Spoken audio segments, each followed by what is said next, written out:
Bueno, hoy vamos a hablar sobre un tema muy particular, propio del derecho internacional privado, pero también íntimamente relacionado con el derecho de familia,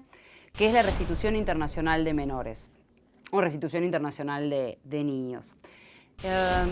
Nosotros vamos a enmarcar el tema en realidad en un proyecto de investigación que tengo el gusto de dirigir junto con un equipo de, en general, jóvenes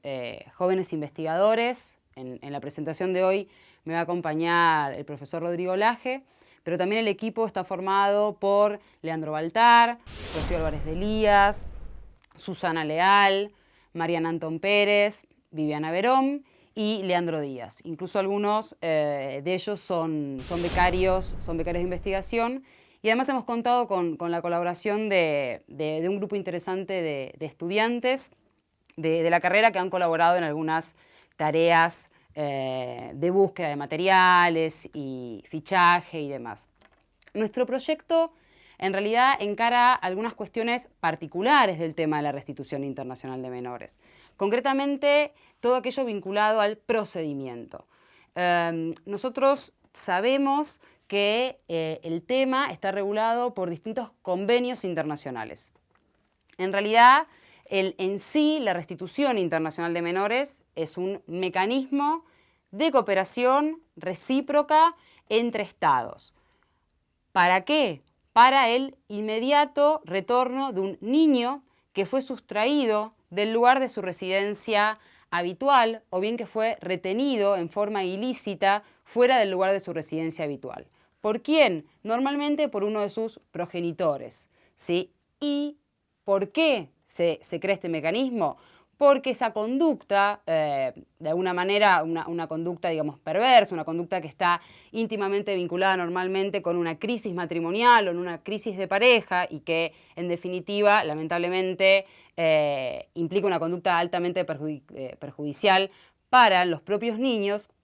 es una conducta de tipo ilícito, porque vulnera, ¿sí?, sin más, los derechos de custodia atribuidos, ya sea por imperio de la propia ley, ya sea a través de una decisión judicial o eventualmente administrativa en el caso de otros países, o bien incluso un derecho de custodia atribuido a través de un convenio entre partes homologado normalmente por la vía judicial. Ese derecho de custodia que está atribuido en términos legales, pero también que es efectivamente ejercido por parte de uno de los progenitores, es vulnerado por el otro que precisamente realiza esta conducta que consiste en el traslado ilícito o retención ilícita en un país distinto del lugar de su residencia. Como evidentemente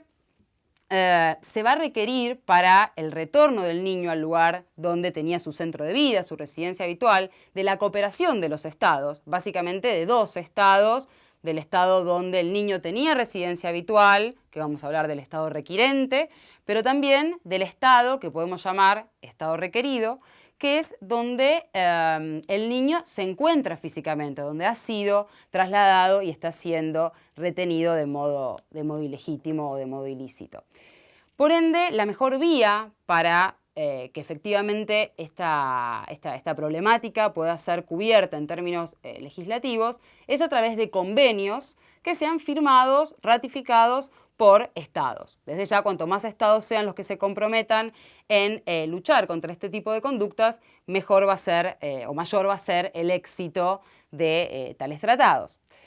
Nosotros contamos con el artículo 11, ni más ni menos que de la Convención sobre Derechos del Niño, ¿sí? Una convención de Naciones Unidas, un convenio de alcance universal y que en el caso de la Argentina tiene jerarquía constitucional, ¿sí?, de acuerdo al artículo 75, inciso 22. Esa convención, ese artículo 11 específicamente, obliga, insta a los estados a que precisamente luchen contra traslados, retenciones, sustracciones ilícitas y legítimas, ¿sí? Ya sea, digamos, a través de normas de derecho interno o que instrumenten mecanismos de cooperación a nivel bilateral o multilateral. En realidad, ya con carácter previo a tal convención, que es de 1989, existían iniciativas concretas, incluso ya en vigor para muchos países, y puntualmente me refiero a, en lo que respecta a la Argentina al menos, 3. Por un lado, tenemos el Convenio de La Haya del año 1980, elaborado por la Conferencia de Derecho Internacional Privado de La Haya, sobre aspectos civiles de la sustracción internacional de menores. Es un convenio que tiene alcance universal y que a la fecha cuenta con 90 estados ratificantes de los diversos continentes e incluso de diversas culturas, al punto que, como un punto si se quiere anecdótico, incluso en el 2010 Marruecos sí lo ratificó. Sin perjuicio de lo cual, evidentemente muchos países de religión islámica, lamentablemente, al menos desde una mirada occidental, no son partes y eso, digamos, insta o digamos, de alguna manera genera que haya muchas situaciones no cubiertas. Para el público en general, el caso Gabriel Arias Uriburu es un ejemplo, digamos, notorio que ha tomado difusión pública precisamente porque los niños fueron retenidos en Jordania, país que no era ni es país ratificante de esta convención. También ha habido iniciativas, al margen de la Convención de La Haya, que es desde ya la más exitosa y la que en general tiende a aplicarse y sobre la que hay un conocimiento normalmente mayor,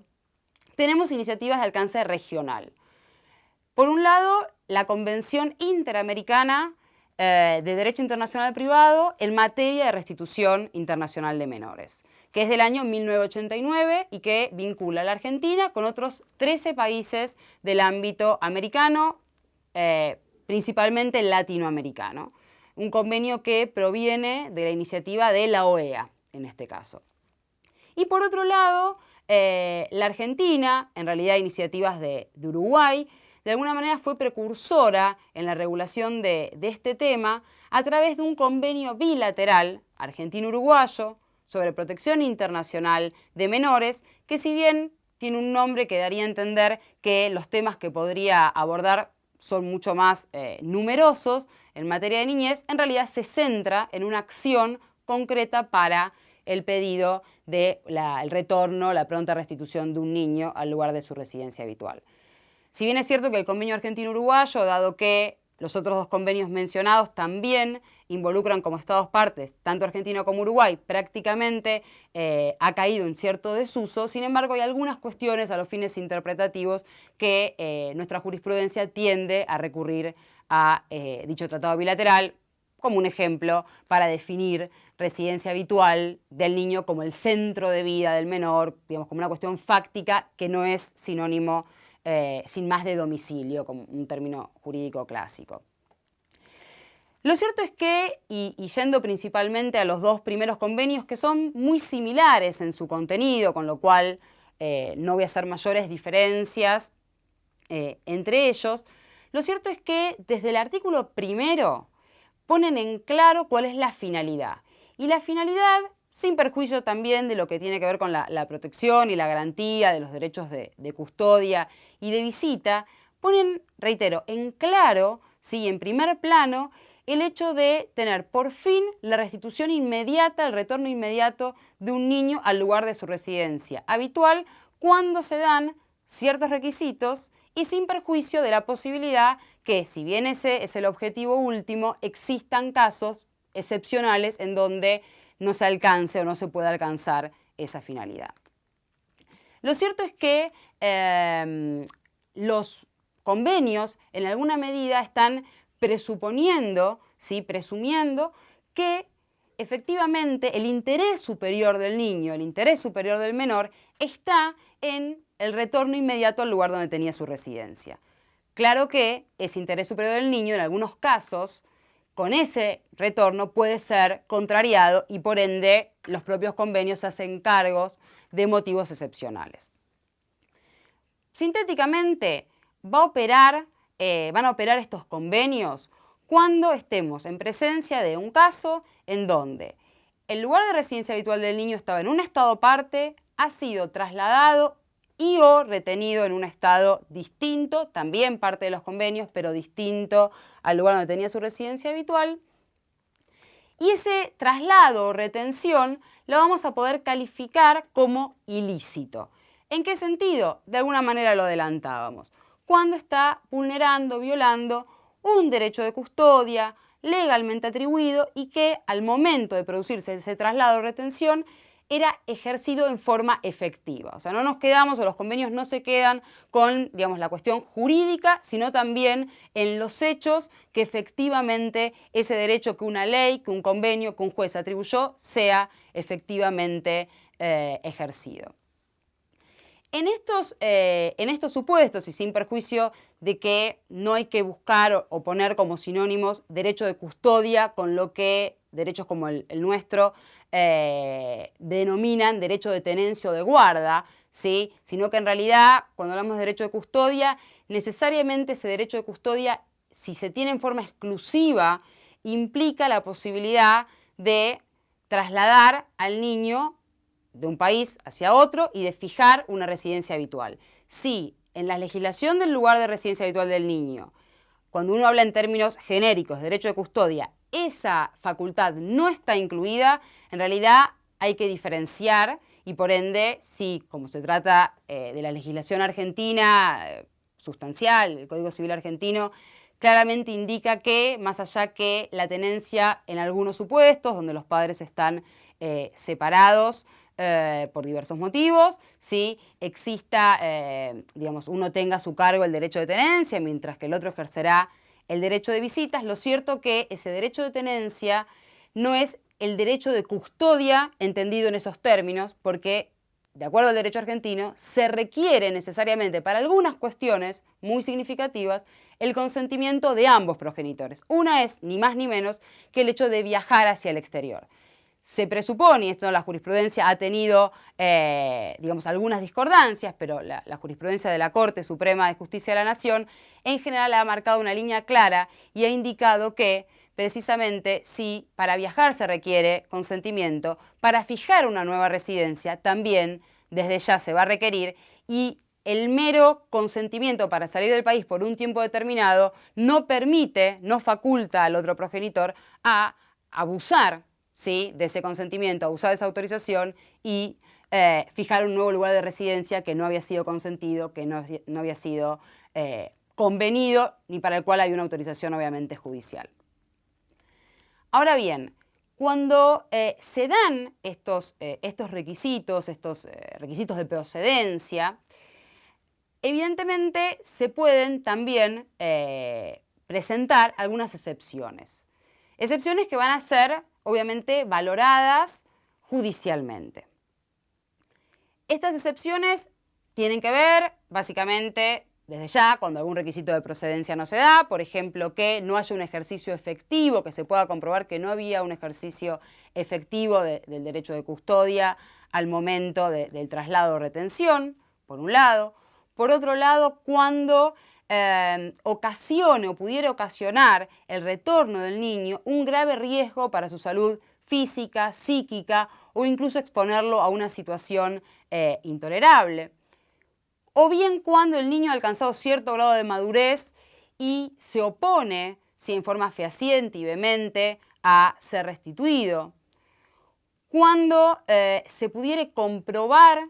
que el niño ya se integró a ese lugar donde fue trasladado en forma ilegítima, donde está siendo retenido en forma ilegítima, pero con esto no basta, ¿sí? No basta la mera adaptación, ¿sí?, del niño a un nuevo lugar, un nuevo espacio, sino que además se va a requerir una cuestión temporal que tiene que ver con un plazo, que es el plazo de 1 año desde el momento en que el niño se toma conocimiento de que el niño ha sido trasladado o retenido en forma ilegítima, ilícita, y, digamos, el momento en que se inicia el pedido de restitución de ese menor. Si ha transcurrido más de 1 año durante esas dos cuestiones, en ese caso la persona, el progenitor que ha cometido la conducta ilícita, podrá comprobar que el niño se integró a ese nuevo centro de vida. Pero juegan en conjunto el plazo más probar obviamente con prueba concreta, ¿sí? Que el niño se aquerenció, que el niño se arraigó a ese nuevo centro de vida. Y finalmente, que la restitución, o sea, que ordenar el retorno, implique la vulneración de derechos fundamentales, de derechos humanos, de garantías del niño. O sea, siempre el foco va a estar dado normalmente en el niño y no en los mayores. Sin entrar en pormenores, evidentemente, muchas de estas excepciones ya uno advierte que en algunos casos van a requerir cierta prueba y además que los límites pueden llegar a ser ambiguos y desde el lado que uno se ponga, un grave riesgo para el niño, uno lo puede considerar de un modo muy restrictivo, ¿sí? Prácticamente que el retorno lo exponga a vivir en el medio de un conflicto armado, por ejemplo, como ha habido casos, o decir simplemente el hecho de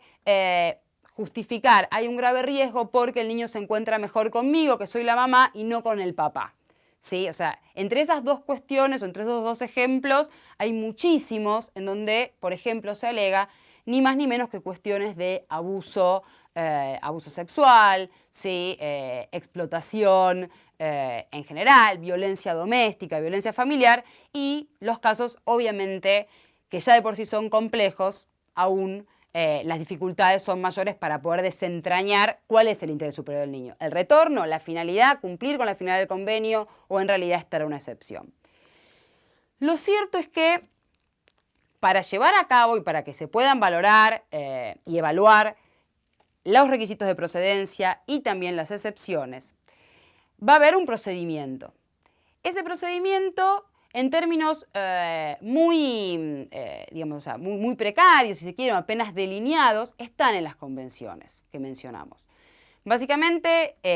podríamos distinguir desde una mirada algo superficial dos grandes etapas. Una etapa o fase que podríamos llamar voluntaria, que se realiza ante las autoridades centrales. Cada país, que es parte de estos convenios,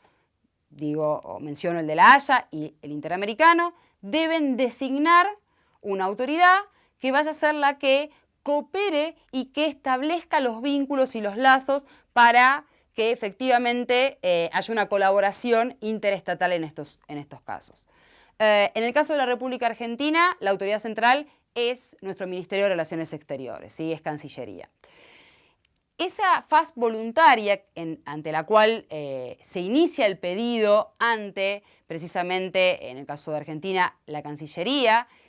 puede seguidamente iniciarse una breve etapa en donde lo que se busca es una solución voluntaria, es decir, amistosa, en donde se intenta un acercamiento,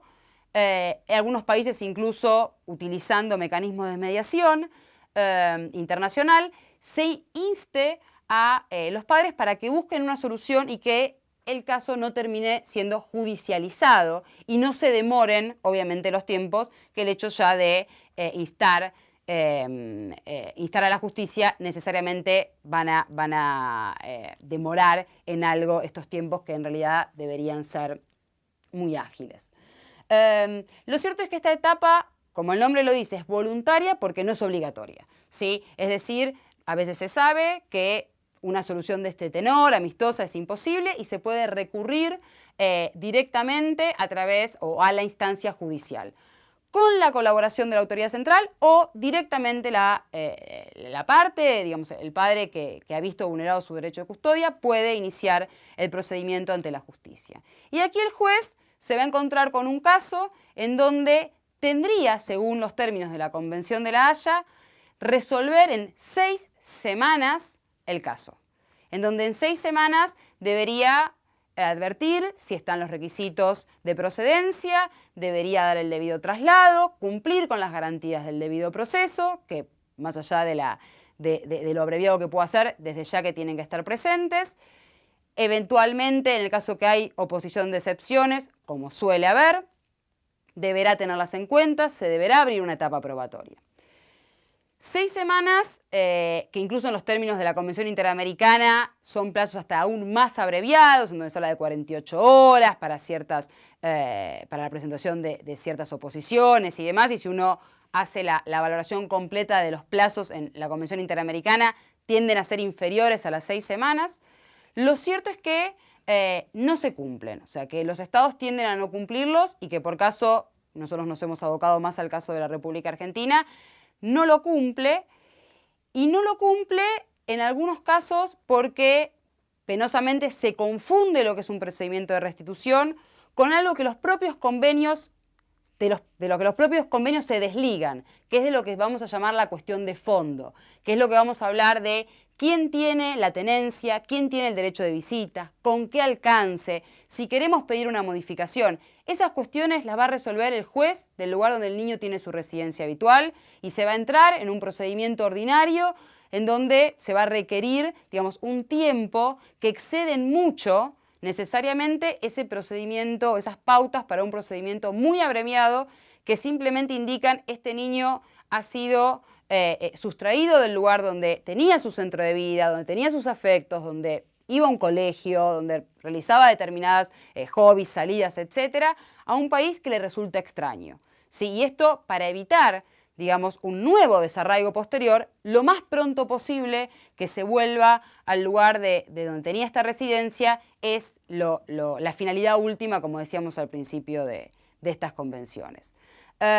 Lamentablemente, las estadísticas en el caso de la Argentina demuestran que en un periodo que se ha tomado entre el 2001 y el 2011, son estadísticas oficiales, se advierte que el promedio, ¿sí?, de estos casos ante los tribunales judiciales son, en el caso que se aplique la Convención de La Haya, de 52 semanas y en el caso de que se aplique la Convención Interamericana de 32 semanas.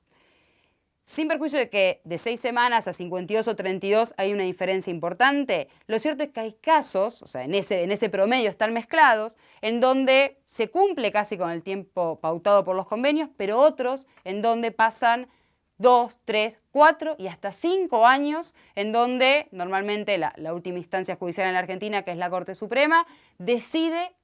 ordena la restitución del niño. Los requisitos de procedencia se dan, las excepciones indudablemente la justicia estima que no han prosperado. Sin embargo, y aquí viene nuestra inquietud, que generó un poco la motivación del proyecto, la pregunta es entonces, ¿cuán eficaz es una decisión judicial que, aunque en términos legales, convencionales, cumpla en todo y sea perfecta y sea impecable en términos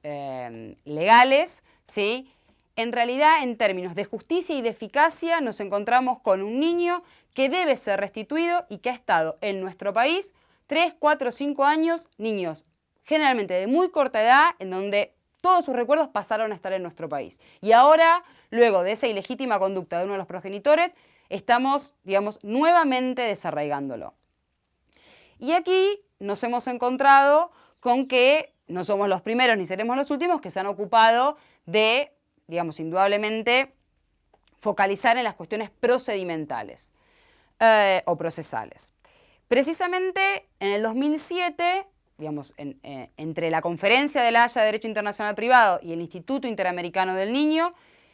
formaron un grupo de expertos para que elaboraran normas procedimentales, pero a través de una ley modelo. ¿Sí? O sea, no de una convención, sino simplemente pautas de tipo legislativo para que los estados puedan o no tener en cuenta.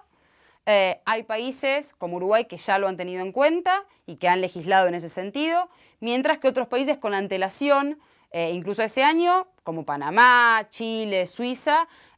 mismo la Unión Europea, han incluido algunos instrumentos procesales para darle efectividad a estas importantes convenciones internacionales de las que venimos hablando. Precisamente nosotros lo que hemos intentado hacer como resultado de nuestra investigación o como último resultado de nuestra investigación, es buscar, digamos, partiendo de esa ley modelo, partiendo del derecho comparado, cuáles serían las mejores soluciones procesales para evitar esta situación que se está dando en nuestro país hoy y que a su vez se adapte a nuestras costumbres judiciales y sobre todo también a nuestra legislación.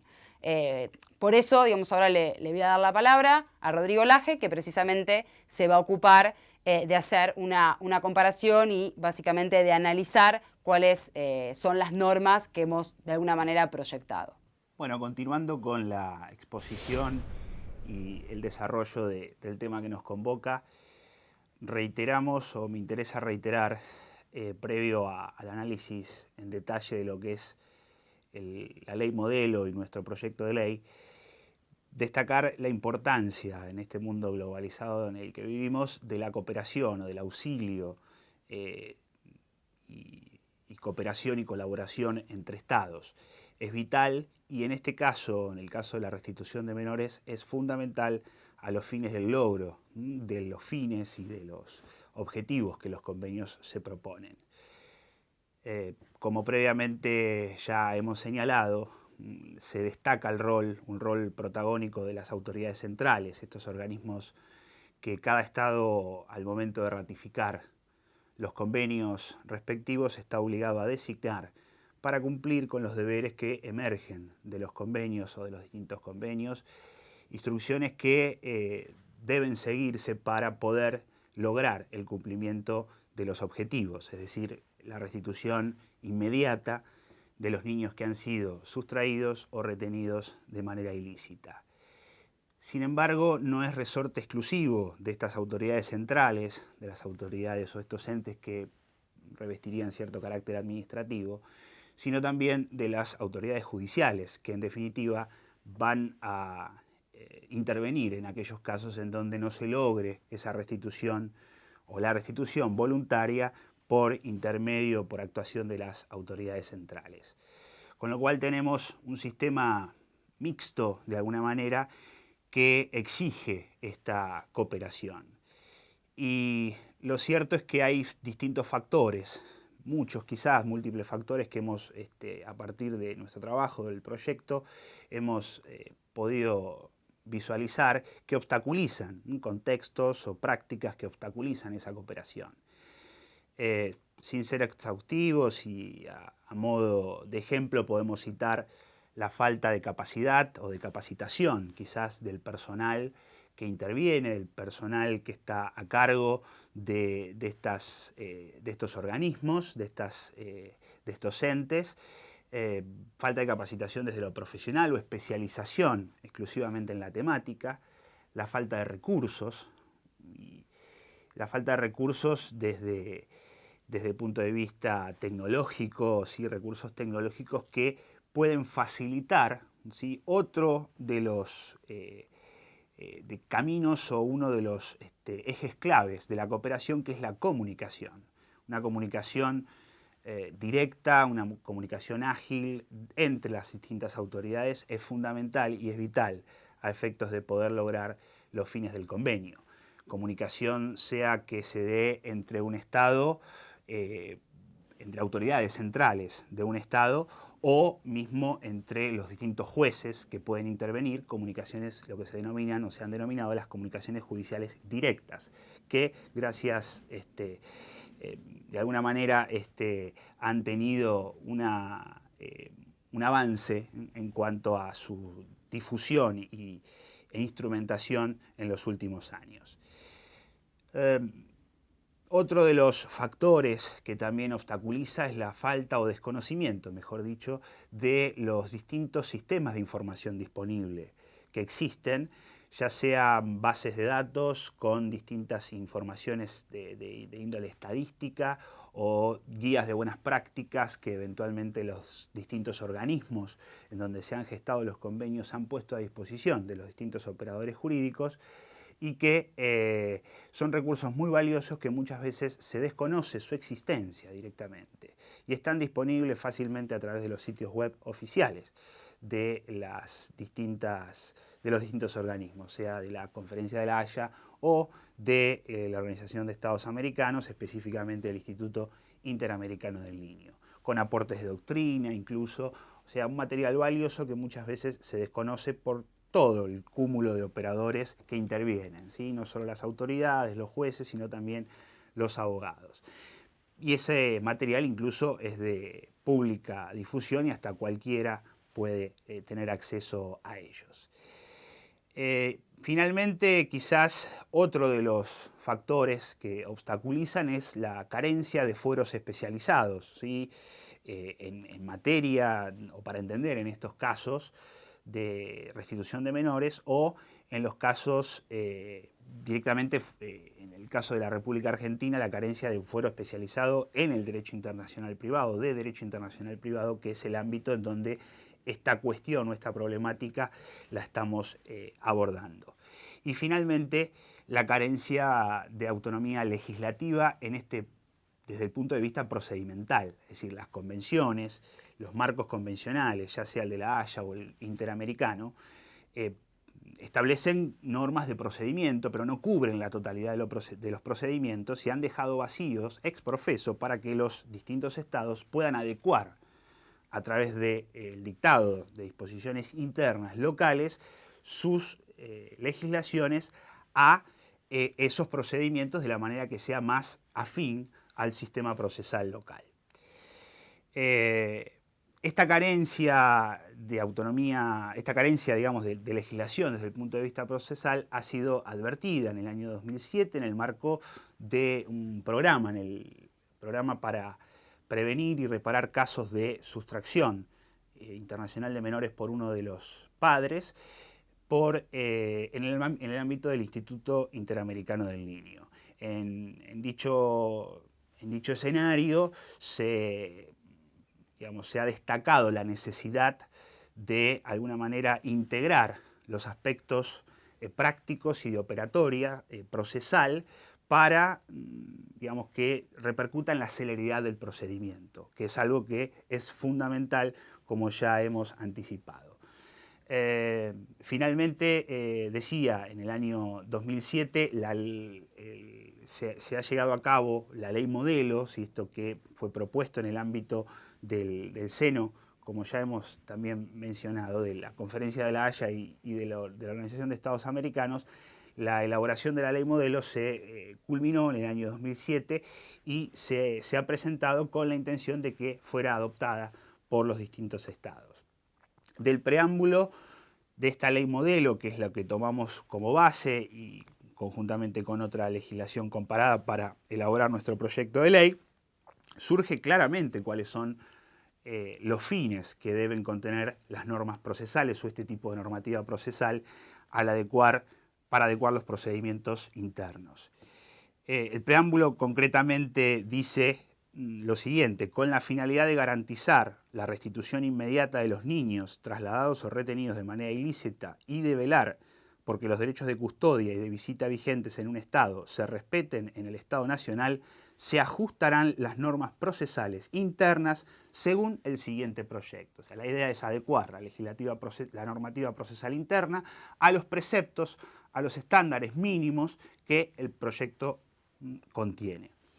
Y en la segunda parte, los plazos de breves de decisión, sostiene, en aplicación del interés superior del niño, contribuyen al cumplimiento del Convenio de la Haya sobre aspectos civiles de la sustracción internacional de menores y de la Convención Interamericana sobre restitución de menores de 1989 y a la mejor preservación de los derechos a no ser trasladados o retenidos ilícitamente de un Estado a otro y a la visita cuando los referentes adultos de los niños viven en países diferentes.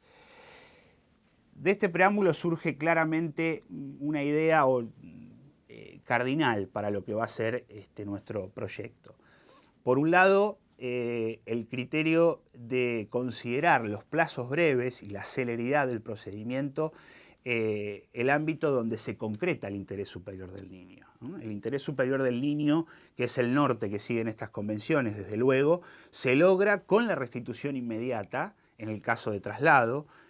La no restitución es la excepción, y esas excepciones, eventualmente veremos, son de apreciación restrictiva, pero la celeridad del procedimiento es fundamental y es vital, dado ya o a partir de las propias el texto del propio preámbulo. Y por otro lado, el interés del superior del niño se consagra con el respeto al derecho a no ser trasladado o retenido ilícitamente. De manera que no debe confundirse, y es claro en este caso, y también son claros los convenios a este respecto, en dónde se concreta ese interés superior del niño. Es en la restitución inmediata en el caso de que haya traslado o exista el traslado de retención, pero previamente a ello preservar y garantizar que no se produzcan. En el caso de producirse y eventualmente llegar a alguna instancia procedimental, debe ser lo más rápido posible para que se resuelva. Con lo cual nos enfrentamos a una encrucijada, es decir, todo procedimiento debe respetar garantías de defensa en ese procedimiento de las partes que intervienen. La defensa o de alguna manera que se salvaguarden los derechos de una defensa o un debido proceso generalmente requieren tiempo, con lo cual la encrucijada es celeridad versus garantía de derecho de defensa en juicio. ¿Cuál debe prevalecer? Y en el caso de que confronten, ¿cuál poner o hacer prevalecer por sobre el otro? Esto lo hemos canalizado de alguna manera a partir del desarrollo de las normas y teniendo en cuenta las disposiciones del preámbulo, que ya anticipa la necesidad de contar con plazos breves.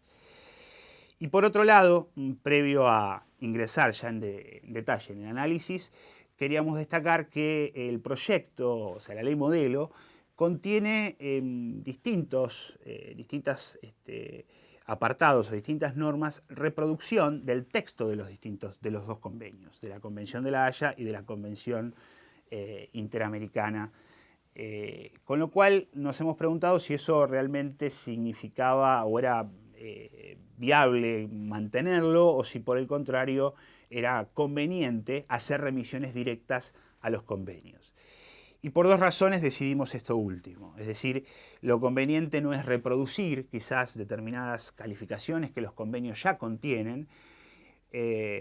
por una cuestión de que la idea es adaptar normas procesales internas y no sobre cuestiones que ya están establecidas en los convenios. O sea, llenar los vacíos de los convenios desde lo procesal y de los que los convenios procedimentalmente quizás no tienen o no han precisado. Pero por otro lado, la ley se aplicaría de acuerdo al caso con el convenio respectivo. Es decir, podría eventualmente ser de aplicación si los países ratificantes nos vinculan con el convenio interamericano o si por el contrario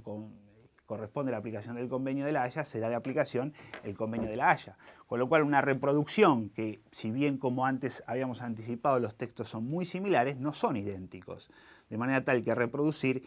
implicaría quizás eventualmente poder controvertir el texto convencional. De esta forma hemos preferido, en los casos en que la ley modelo efectúa directamente esa reproducción, hacer una remisión directa a las distintas convenciones, como pasaremos ahora a partir de una presentación que hemos preparado a modo comparativo. Se proyectará en el lado izquierdo el texto de lo que sería la ley modelo y en el lado derecho de la presentación pasaremos a ver cuál es nuestro proyecto de ley que detallaré o trataré de detallar haciendo alguna comparación en cuanto a lo que ha sido modificado en algunos casos. Veamos entonces esta presentación. Bueno, vemos en esta primera presentación lo que vendría a ser el análisis comparativo. Refiere la ley modelo sobre normas procesales para la aplicación de los convenios sobre sustracción internacional de niños y lo que hemos nosotros designado como nombre a nuestro proyecto, normas procesales para la aplicación de los convenios sobre restitución internacional de niños, niñas y adolescentes. El primer artículo que está proyectado en esta diapositiva refiere al objeto y al ámbito de aplicación, el cual tendrá también, a continuación veremos en otra diapositiva. En esta primera diapositiva vemos el objeto claramente expresado, que es determinar si ha existido traslado o retención ilícita de una persona de menos de 16 años y preservar el derecho de visita, de acuerdo a lo dispuesto por la Convención de La Haya y la Convención Interamericana, y allí están hechas las referencias a las leyes de aprobación por parte de nuestro Estado en cada uno de los casos. Y por otro lado, también se destaca dentro de esta primera norma que en líneas generales ha mantenido el texto de la ley modelo, al menos en este párrafo, que la restitución debe lograrse, la resolución, en forma rápida y accederse a la restitución, en el caso de que se realice, en forma segura. El inciso tercero, que está en esta misma presentación, y que en este caso sí hay una pequeña variación con relación a lo que establece la convención, la ley modelo, sin perjuicio del nomen juris previsto por la legislación nacional, a los efectos de esta ley se entiende por derecho de guarda o de custodia, derecho de visita, traslado ilícito o retención ilícita, lo dispuesto por la Convención de La Haya sobre aspectos civiles, sobre sustracción internacional de menores, o por la Convención Interamericana, según cual fuere de aplicación al caso. Esto es lo que referíamos previamente en cuanto a que optamos por no reproducir estas calificaciones que sí realiza la ley modelo, y nosotros optamos por hacer la remisión directa al convenio que resulte de aplicación en el caso. En la segunda parte de este artículo 1, el inciso segundo, continúa en el ámbito, refiriéndose al ámbito de aplicación, y como se ve claramente, queda expresado que la decisión sobre el fondo del asunto es materia privativa de la jurisdicción del estado de residencia habitual, y que en el caso de que hubiese algún proceso en curso debe ser suspendido. Esto tiene que ver con la autonomía del procedimiento en cuanto al fondo, que también habíamos referenciado, y en este caso quedó expresado así en este artículo 1. El artículo 2, que lo vemos en la diapositiva referida a las normas aplicables, se refiere a que el procedimiento estará regido por las distintas normas, en este caso de la República Argentina, la Constitución Nacional, la Convención de los Derechos del Niño, según corresponda a la Convención de La Haya o la Interamericana, el texto de la presente ley, y en subsidio por el Código Civil, la Ley 26061 de protección de la minoría y el Código Procesal Civil y Comercial de la Nación. Es decir, el texto de la ley modelo fue adaptada a la normativa nacional. En el mismo texto, el mismo artículo de la ley modelo, se hacía referencia a los criterios de interpretación, que nosotros hemos preferido dividirlo y organizarlos en un nuevo artículo, que es nuestro artículo 3, que, como puede verse en la presentación, hace referencia a cuál es el principio rector de interpretación y cómo se concreta ese criterio o el criterio interpretativo, que es el interés superior del niño, como bien establece el artículo, pero señalando que el interés superior del niño se concreta en el derecho a no ser trasladado, a que la decisión de fondo sea dada por el juez de la residencia habitual, y que exista un contacto fluido entre el niño con los padres y con su familia, y por otro lado a la celeridad. Estos son los criterios para interpretar el texto de esta ley o de este proyecto de ley, y con clara referencia a qué se entiende por interés superior del niño. El artículo 4, que vemos en esta presentación, se refiere a las reglas de competencia. Por supuesto, las reglas de competencia interna. Se destacan los principios de concentración y especialización, tanto en primera instancia como en apelación. Este texto es el mismo en cuanto al que establece la ley modelo, y hemos establecido o considerado que para el caso los competentes en primera instancia deberían ser los juzgados nacionales de familia, y en caso de segunda instancia las cámaras nacionales de apelaciones en lo civil. Esto en cuanto a la materia, y en cuanto al territorio, la competencia estaría dada por el lugar donde el menor se encontrare. También en cuanto a las solicitudes de localización, el inciso tercero establece una regla de competencia dada a los juzgados nacionales de primera instancia de familia, sin perjuicio de los criterios de competencia establecidos en el inciso anterior. Esta primera parte de la ley comprende lo que son estas cuestiones de normas aplicables, criterios de interpretación y competencia. Luego pasaríamos a lo que sería la parte central del procedimiento, que incluyen una fase preliminar y luego el procedimiento propiamente dicho. La fase preliminar está dada por lo dispuesto en el artículo 11, que tiene 7 incisos. En esta presentación vemos los primeros 4 incisos, donde se refieren a los requisitos que debe contener la demanda o solicitud de restitución, que son los establecidos en la Convención de La Haya o la Convención Interamericana, siempre esto lo destacamos, según sea la de aplicación al caso. Por otro lado, las formas en que puede ser presentada, directamente ante el tribunal competente, vía exhorto o carta rogatoria, o por solicitud directa ante la autoridad central. Esto está establecido por el artículo 8 de la Convención Interamericana de Restitución Internacional de Menores.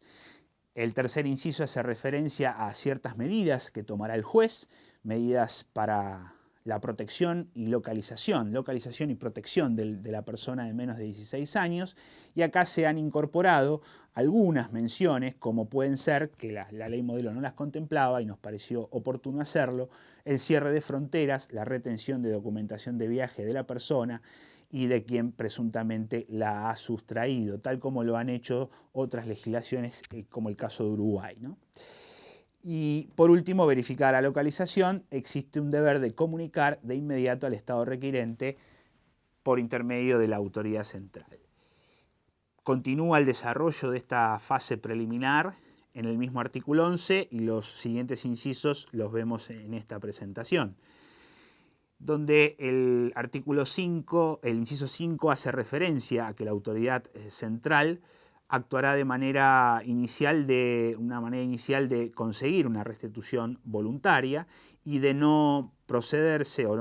de no lograrse esa restitución voluntaria, y si hubiese habido un pedido de previa localización, comenzará un plazo de 30 días para que se interponga la correspondiente demanda o solicitud. Si vence ese plazo, no es que el procedimiento en sí caduca, sino lo que caducan son las medidas que se hubiesen adoptado con carácter preliminar. Por último, hace referencia al inciso séptimo, a la documentación, que si bien debe presentarse traducida, por supuesto, al idioma del estado en donde se está haciendo el pedido, no requiere la legalización de acuerdo a lo que establece el artículo 23 de la Convención de La Haya y el artículo 9, en su inciso cuarto, de la Convención Interamericana. Luego ya nos introducimos lo que es en el procedimiento propiamente dicho, y el artículo 12, en sus 4 incisos, describe este procedimiento. Presentada la demanda, como vemos, el juez va a proceder a la calificación de la condición de admisibilidad y de legitimación activa, según las disposiciones de los relativos convenios que resulten de aplicación, y a los efectos de la legitimación activa dispone nuestro inciso 2, que debe acreditarse la verosimilitud del derecho, demostrándose que se encuentra en el ejercicio de custodia o de guarda, es decir, una exigencia mínima en cuanto a la acreditación de la legitimación activa. En esta otra presentación, que la vemos a modo comparativo, siempre con el texto de la correspondiente al de la ley modelo, el artículo 12, en su inciso tercero, refiere cuál es el procedimiento en el caso de un rechazo liminar por parte del juez. En ese caso se puede interponer un recurso de apelación dentro de los 3 días siguientes a la notificación, solamente en el caso del rechazo. Después veremos qué sucede en el caso de un rechazo a la restitución finalmente. Acá estaríamos hablando de un rechazo preliminar. Y al mismo tiempo se agrega que la denegatoria, si fuese confirmada en segunda instancia, debe ser comunicada de inmediato al Estado requirente. Continuamos con el procedimiento en la presentación, en este caso el inciso cuarto de este artículo 12, que hace referencia a la forma de proceder en el caso de que fuera admitida la demanda. En ese caso, en 24 horas, el juez deberá ordenar el mandamiento de restitución. En ese mandamiento citará también de excepciones por un término de 10 días al requerido y va a disponer las medidas cautelares que sean pertinentes. Aquí vemos también que dentro de ellas hemos hecho referencia al cierre de fronteras, eventualmente a la retención de la documentación de viaje. También se designará defensor al niño, se designará defensor al requirente, se notifica al Ministerio Público y se comunica la decisión a la autoridad central. No se admiten, en este caso, planteos previos o incidentales ni reconvenciones que puedan obstar a la prosecución del trámite. Como podrá verse, los plazos son breves, de acuerdo a ese criterio de celeridad que hemos apuntado, y hemos mantenido en líneas generales el procedimiento dado por la ley modelo. Continuamos con lo referido ahora sí a las excepciones. Habíamos hecho ya previamente referencia a no reproducir. La ley modelo en este caso reproduce todas las excepciones establecidas en los convenios y hemos optado por no hacerlo. De esta manera, el artículo 13, que consta de 6 incisos, en esta presentación vemos los primeros 4, donde se ve claramente esta remisión que comentábamos. La defensa del demandado debe realizarse por escrito, en el cual debe estar fundado y en el cual se acompañará y se ofrecerá toda la prueba de la que haya de valerse. La ley modelo no hacía referencia a un ofrecimiento, sino a un acompañamiento. Nos pareció oportuno hablar de ofrecimiento, ya que algunas pruebas quizás no son acompañadas en el mismo momento. El inciso 2 es precisamente el que destacamos en cuanto a la remisión. Será válida la oposición cuando se exprese y demuestre alguno de los extremos que habilita la Convención de La Haya o la Convención Interamericana, según la que resulte aplicable al caso. Hecha la remisión y no hay reproducción de las excepciones en concreto. Por último, en este mismo artículo, en esta misma presentación, vemos los incisos 3 y 4, donde refuerzan la idea del carácter excepcional. Se rechaza cualquier excepción que no fuera alguna de las enumeradas en las convenciones y, por último, el carácter de interpretación restrictiva que debe dársele a las mismas. La siguiente presentación contiene los 2 incisos restantes de este artículo 13 vinculados a las excepciones. Y en cuanto a procedimiento se refiere, si no fueren opuestas ninguna de las excepciones, el mandamiento queda firme y se hará saber al Estado requirente que dentro de los 45 días calendarios, desde que fuere comunicada la sentencia,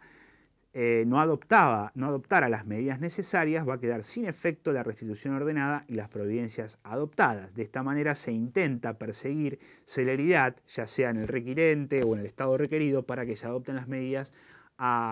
y se efectivice la restitución una vez que fuera ordenada. Si se oponen excepciones, contempla el inciso 6 que se van a sustanciar las mismas con un traslado nuevo al requirente por el término de 6 días. Bien, en la siguiente presentación hacemos referencia o está proyectado el artículo 14 referido a la audiencia. Una vez contestado el traslado referido en el artículo anterior con relación a las excepciones o si vence el término para hacerlo, se convocará una audiencia que debe celebrarse dentro de los 3 días que pasen a despacho el auto o los autos a ese efecto. Y en esa providencia el juez va a expedirse o va a despachar la prueba, rechazar la que resulte inconducente y eventualmente frente a ese rechazo se admite el recurso de apelación contra aquella disposición que admita o deniegue algún despacho de diligencias probatorias. Si bien ahora vamos a continuar en la próxima, debemos destacar que en cuanto a esta circunstancia de la apelación, en el caso de la ley modelo, no la contemplaba y hemos decidido incorporarla precisamente porque entendemos que en cuanto a la estructura de nuestro derecho procesal resulta importante en cuanto a los criterios que ha dejado la jurisprudencia permitir el recurso de apelación cuando se rechacen eventualmente medidas de prueba. Seguimos entonces con el mismo artículo 14, con los distintos incisos que restan, los 5 incisos restantes, digamos del 2 al 6 en esta presentación, vemos que hay una referencia concreta en cuanto a quién preside la audiencia, lo hace el juez, inicialmente va a atentar a la conciliación, a que se llegue a un acuerdo y en cuyo caso será homologado, y si no hay acuerdo se deberá oír al Ministerio Público, se resuelven también las cuestiones procesales que se hubiesen planteado, se fijan los puntos de debate, se ordena la prueba, la cual puede prorrogarse, para la cual puede prorrogarse esa audiencia hasta por 72 horas. También debe escucharse al niño, como bien establece el inciso quinto, y el niño puede ser oído directamente por el tribunal o a través de profesionales especializados, y en cuyo caso los informes o dictámenes que puedan eventualmente surgir a partir de la actuación de esos profesionales deben ser incorporados hasta el plazo previsto para la celebración de la audiencia. Eventualmente, si fue prorrogada, será hasta esas 72 horas. Y finalmente, el inciso sexto contempla la posibilidad de una prórroga previo al dictado de la sentencia por 24 horas. El artículo 15 refiere a la prueba y vemos concretamente que los medios que hemos considerado en cuanto a lo que establece la ley modelo, la prueba, dar prioridad a los medios de prueba escrita, y en el caso de que se trate de prueba oral, la producción de la misma puede ser limitada en el tiempo. Lo único que mantuvimos, tal cual establece la ley modelo, es la limitación del número de testigos a 3 por cada parte. En cuanto a lo que se refiere a este artículo 15, queríamos destacar que la introducción de dar, digamos, de alguna forma prioridad a la prueba escrita ha sido destacado en las guías de buenas prácticas de la Conferencia de La Haya, y en el caso de que se traten de pruebas orales, limitarlo lo más posible en el tiempo para agilizar el propio procedimiento. Bien, nos restan ver lo que sería el trámite en segunda instancia y la sentencia, que lo veremos en estas diapositivas siguientes. En segunda instancia, el artículo 16 establece que la sentencia definitiva puede ser apelable o es apelable dentro del tercer día de notificada, y por un traslado se va a sustanciar con un traslado por idéntico plazo, es decir, 3 días a las partes, al Ministerio Público y al defensor del niño. El recurso va a ser concedido con efecto suspensivo, lo cual no paraliza en cuanto a la prosecución del trámite, y los autos deben ser elevados en el término de 24 horas. El tribunal de alzada debe resolver dentro del 4.º día, ya sea en audiencia o por lo que indica la ley modelo, que se denomina la decisión anticipada. Finalmente, vemos la sentencia en esta presentación, que nuestro artículo 17 dispone que contendrá la orden de restitución cuando se trate o se haya acreditado la ilicitud en los términos de las respectivas convenciones, y la sentencia debe incluir instrucciones precisas para la ejecución, debiendo comunicarse a la autoridad responsable de ejecución de la misma. También se hará saber al Estado requirente el plazo de los 45 días para poder adoptar las medidas necesarias para llevar a cabo la sentencia, puesto que si no, caduca la orden de alguna forma. Los gastos de restitución son a cargo del actor o, en su caso, del Estado requirente. Nos resta ver en las diapositivas siguientes lo vinculado a los recursos, al derecho de visita y alguna norma que hemos introducido respecto a la aplicación analógica para casos por fuera de las convenciones. Vamos a ellos. El artículo 19 hace referencia a los recursos posibles, si bien la ley modelo hacía referencia a impugnaciones. En cuanto a la terminología utilizada en nuestro sistema, hemos optado por referirnos a recursos, los cuales son pansibles, en el caso dispuesto por este artículo 19 de apelación, únicamente la sentencia que disponga el rechazo preliminar, lo cual ya habíamos referido, y la sentencia definitiva. En segunda instancia puede convocarse audiencia o dictarse decisión anticipada. En ese caso podrá deducirse un recurso de aclaratoria únicamente dentro de las 48 horas y debiendo decidir dentro de esas mismas 48 horas, ese mismo plazo, 48 horas, la aclaración solicitada. contra esa sentencia de segunda instancia no hay recurso alguno, de acuerdo a lo que ya también establecía la ley modelo. El derecho de visita está contemplado en el artículo 20, que refiere básicamente que la solicitud puede hacerse efectiva de un derecho de visita por parte de sus titulares en los casos previstos en cada uno de los convenios. El convenio, nos referimos a la Interamericana, a la Convención de la Haya, y puntualmente que no constituye requisito la existencia de un previo traslado o retención ilícita ni la existencia de un régimen de visitas establecido con anterioridad. Y en todos los casos se seguirá por el procedimiento establecido en la presente ley. Finalmente, en cuanto a la aplicación analógica, es la diapositiva que ahora estamos analizando, se refiere a que la presente ley puede también ser aplicada en los casos que caigan fuera del ámbito de aplicación de la Convención de la Haya o de la Convención Interamericana, a cuyo fin las remisiones que efectúa la ley se entenderán realizadas a la Convención Interamericana. Claro, no hay un convenio concreto que resulte de aplicación, sin embargo, creímos oportuno referirnos a la Convención Interamericana porque es el posterior en el tiempo y además que contiene una disposición que en caso de los países vinculados al caso sean ratificantes de ambas convenciones, debe prevalecer la aplicación de la Convención Interamericana, salvo que por acuerdo entre esos estados se haya dispuesto lo contrario. Decidimos introducir esta última norma en el artículo 25 para aquellos casos, por supuesto, que queden por fuera del convenio.